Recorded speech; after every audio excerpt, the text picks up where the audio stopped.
Andiyan, sa pinatong mga kaidol, oh. Yan sa pinatong, sa silang electric yan, sira. Sana makarecover ka. Uy, ulog ko. Tumatagas yung luluan tubig.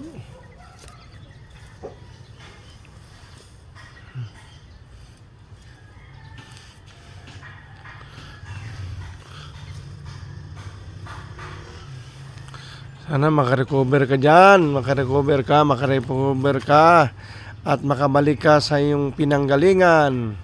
Diyan ko naman sa ilalagay, at pag nakita ko na mamaya na wala na sa dyan, ibig sabihin umalis na siya. Pero sa ngayon, mukhang grabe ang napinsala niya, oh. Mukhang pagod na pagod, inatake. Yan po siya mga idol.